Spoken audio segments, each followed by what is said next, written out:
Hello guys, welcome to my new vlog. आज मैं आपको ले चल रहा हूँ यमुनानगर से मेहंदीपुर बालाजी मंदिर तक की पवित्र ट्रेन यात्रा पर। आज दोस्तों के साथ ट्रेन से यमुनानगर से मेहंदीपुर बालाजी की पवित्र यात्रा पर निकले हैं। हंसी मजाक, श्रद्धा और दिल में बालाजी के दर्शन की उम्मीद। खिड़की से बदलते नज़ारे, गुजरते शहर और गांव। ये यात्रा सिर्फ दूरी तय करने का सफर नहीं, बल्कि मन को शांति और आत्मा को सुकून देने का एहसास है। यमुनानगर से चलकर अब हम बंदीकुई जंक्शन पर पहुंच गए हैं। यहीं उतरकर अब बालाजी की ओर अगला सफर शुरू होने वाला है। ट्रेन से उतरते ही ठंडी हवा और नई जगह का एहसास मिला। थोड़ी थकान के साथ दिल में बालाजी की पहुंचने की खुशी और उत्साह है।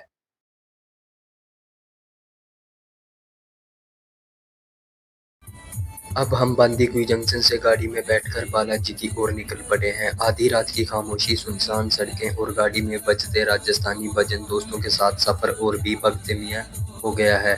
धीरे धीरे सुबह होने लगी है। करीब 4-5 बजे की ठंडी हवा और हल्की रोशनी के साथ बालाजी के दर्शन का इंतजार और भी बढ़ गया है।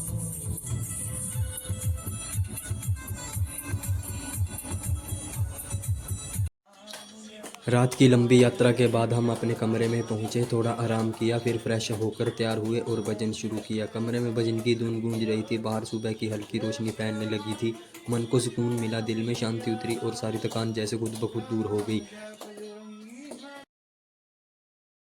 इसके बाद हम सारे दोस्त मेहंदीपुर बालाजी टेम्पल में आरती के लिए पहुंचे। चारों ओर भक्तों की भारी भीड़, जय बालाजी के जयकारे और घंटियों की गूंज। करीब 1 घंटे चली। बालाजी की आरती में खड़े रहकर जो शांति और ऊर्जा मिली, वो पल हमारे लिए हमेशा यादगार बन गया। बालाजी की आरती के बाद हम सभी दोस्त सीताराम टेम्पल के दर्शन के लिए पहुंचे। मंदिर का शांत वातावरण, सीताराम के नाम की गूंज और भक्तों की सादगी मन को बहुत सुकून दे रही थी। इसके बाद आगे बढ़कर हम राधा कृष्ण टेम्पल में राधा कृष्ण के भी दर्शन किए। भजनों की मधुर धुन, आरती की खुशबू और हर चेहरे पर आस्था, सब कुछ मन को छू गया। सीताराम और राधा कृष्ण के चरणों में शीश नुमाकर ऐसा लगा जैसे ये पूरी यात्रा और भी पवित्र और यादगार हो गई हो। दोस्तों के साथ बालाजी के दर्शन के लिए लाइन में लगे। लंबा इंतजार था, चारों ओर भक्तों की भीड़ और जय बालाजी के जयकारे गूंज रहे थे। खड़े खड़े थकान जरूरी थी, लेकिन मन पूरी तरह श्रद्धा और विश्वास से भरा हुआ था। जैसे ही बालाजी के दर्शन हुए, दिल को गहरी शांति और एक अलग ही सुकून मिला। उस भीड़ में भी बालाजी की कृपा साफ महसूस हुई। लंबे सफ़र की सारी थकान पल भर में दूर हो गई। दोस्तों के साथ ये पल हमारे लिए सिर्फ दर्शन नहीं, बल्कि ज़िंदगी भर की याद बन गया। बालाजी के दर्शन करने के बाद हम समाधि वाले बाबा जी के पास पहुंचे। वहां का माहौल बहुत शांत और पवित्र था। मन अपने आप ही श्रद्धा से भर गया। हम सभी दोस्तों ने पूरे विश्वास के साथ साथ चक्कर लगाए और दिल से प्रार्थना की। हर चक्कर के साथ मन और हल्का होता गया, जैसे सारी परेशानियां पीछे छूट रही हों।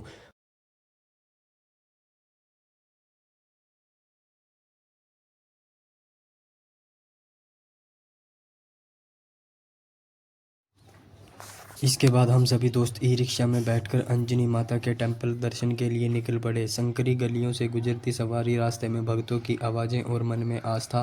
बालाजी के बाद अंजनी माता के दर्शन की खुशी दिल को और भी शांति दे रही थी। मंदिर के अंदर मोबाइल फ़ोन ले जाना मना था, इसलिए मैं आपको उनके दर्शन नहीं करा सका, लेकिन वहाँ का शांत और पवित्र माहौल और अंजनी माता के दर्शन का अनुभव, वो पल दिल में हमेशा के लिए बस गया।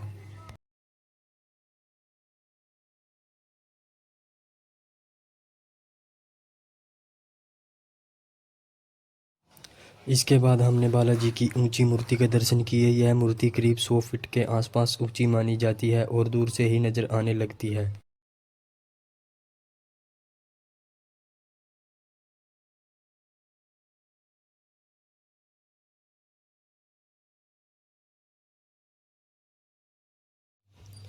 आगे चलते चलते इस मूर्ति के नीचे बनी गुफा में पहुंचे, जहां देवी देवताओं के दर्शन किए। वहां का माहौल बहुत शांत और आध्यात्मिक महसूस हुआ।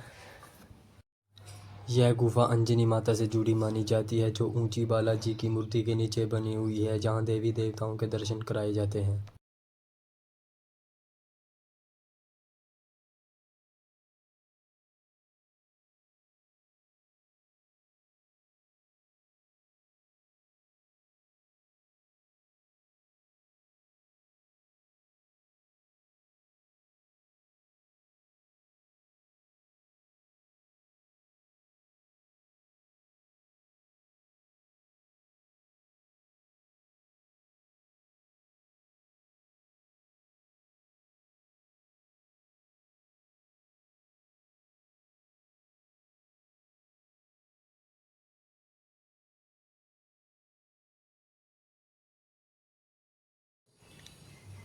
अच्छे से दर्शन करने के बाद हम फिर से बांदीकुई जंक्शन पहुंच गए, क्योंकि यहीं से हमें सीकर जाने वाली ट्रेन पकड़नी थी।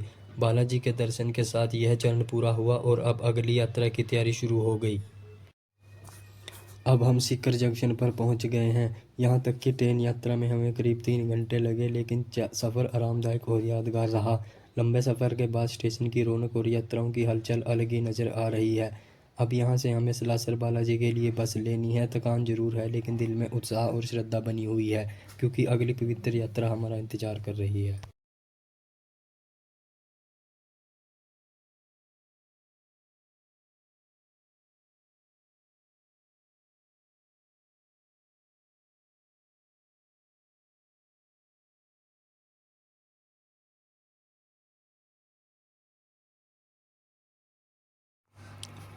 अब हम सलासर बस स्टैंड पर पहुंच चुके हैं। यहाँ उतरते ही चारों तरफ भक्तों की चहल पहल, दुकानों की रौनक और जय बालाजी के जयकारे सुनाई देने लगे। बस स्टैंड से ही सलासर बालाजी की भक्ति का माहौल महसूस होने लगता है। अब हम सलासर बालाजी टेम्पल की ओर धीरे धीरे बढ़ रहे हैं। कदम भले ही थके हों, लेकिन दिल में श्रद्धा और उत्साह हर कदम के साथ बढ़ता जा रहा है। रास्ते में भक्तों की भीड़, भजनों की आवाज़ और जयकारों के बीच लग रहा है जैसे मंजिल अब बहुत करीब है।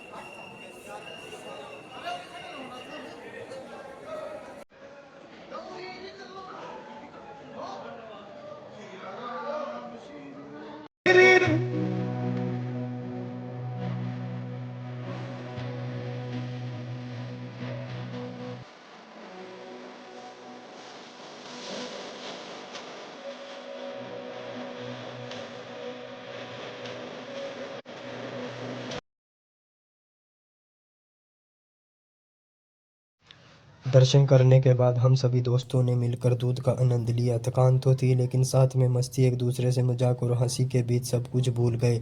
भक्ति के बाद दोस्तों के साथ ये छोटा सा पल यात्रा को और भी यादगार बना गया। इसके बाद हम सलासर से निकलकर खाटू श्याम तोरण पहुंचे। यहाँ ढोल नगाड़ों की गूंज थी, चारों तरफ भक्ति का जोश और हम सभी दोस्त जमकर नाचे। सर्दी का मौसम था, ठंडी हवा चल रही थी, लेकिन मस्ती और उत्साह में ठंड का एहसास ही नहीं हुआ। दोस्तों के साथ हंसी, नाच और श्याम बाबा के जयकारों ने इस पल को हमारे दिलों में हमेशा के लिए बसा दिया।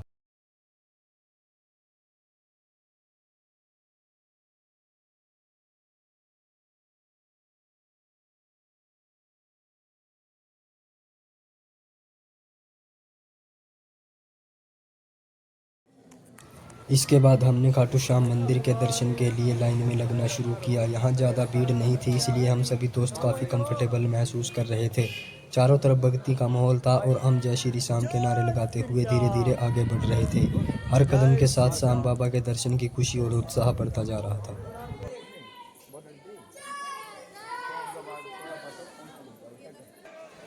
भीड़ के बीच आगे बढ़ते हुए श्याम बाबा के और करीब पहुंचे। चारों तरफ शोर था, लेकिन उस पल दिल के अंदर एक अजीब सी शांति थी। हम सभी दोस्तों ने एक साथ खड़े होकर खाटू श्याम जी के दर्शन किए। लगा जैसे सारी थकान, सारी उलझनें वहीं छूट गई हों। अब हम ट्रेन में अपने घर की ओर वापस लौट रहे हैं। यहीं तक रहा हमारा ये पवित्र और यादों से भरा सफ़र। यमुनानगर से शुरू होकर मेहंदीपुर बालाजी मंदिर, फिर सलासर मंदिर और आखिर में खाटू श्याम मंदिर तक। दोस्तों के साथ यह यात्रा भक्ति, मस्ती और सुकून से भरी रही। अगर आपको मेरा ये व्लॉग अच्छा लगा हो तो वीडियो को लाइक शेयर ज़रूर करें, और ऐसे ही सफ़र देखने के लिए चैनल को सब्सक्राइब करना ना भूलें। धन्यवाद देखने के लिए। जय श्री श्याम, जय बालाजी।